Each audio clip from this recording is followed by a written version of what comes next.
disobedience.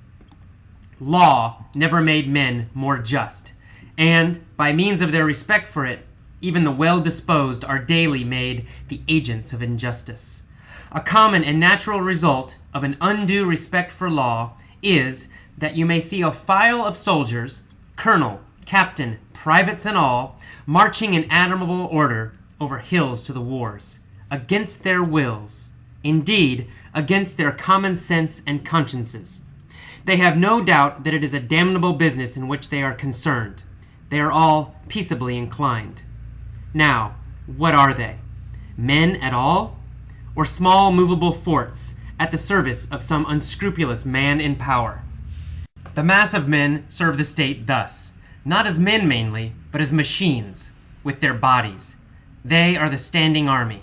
In most cases, there is no free exercise whatever of the judgment or of the moral sense, but they put themselves on a level with wood and earth and stones.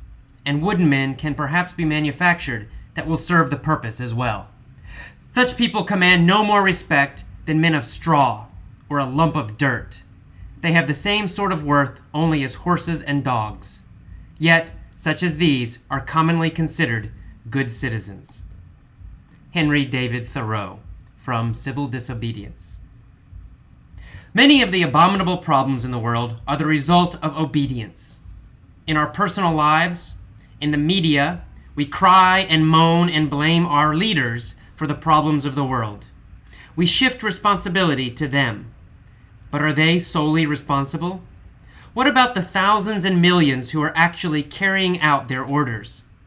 These people are the ones actually doing the terrible things that their leaders want done. These people have abandoned their conscience and have abandoned their responsibility.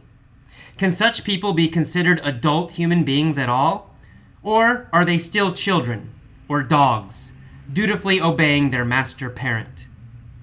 Think of the American soldiers currently in Iraq.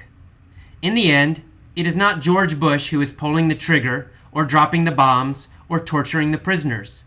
He merely gives the orders, orders which no particular man or woman must follow. For, while they might be discharged or put in prison for refusing an order, no one will be hurt or killed for doing so. Isn't Thoreau correct? Aren't our true heroes the ones who disobey unjust laws? Aren't the true heroes the ones who follow their conscience? Here in America, it is our rebels who are our historical heroes. Those who refuse to support injustice. Martin Luther King, the heroes of the American Revolution, John Brown, Malcolm X, Susan B. Anthony, Vietnam War resistors. In the present, such people are always condemned. They are attacked, called unpatriotic, imprisoned, and vilified.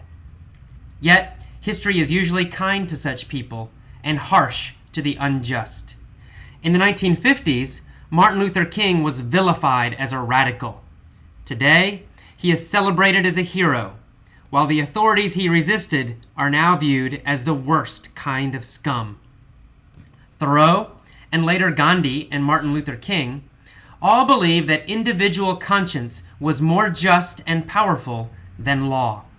All three encouraged people to break unjust laws and to instead have respect for what is good, right, true, and just. Though all three men are now dead, their message is as important today as it was during their lifetime. Thoreau was a great writer, philosopher, poet, and a most practical man. That is, he taught nothing he was not prepared to practice in himself. He was one of the greatest and most moral men America has produced. Mohandas Gandhi.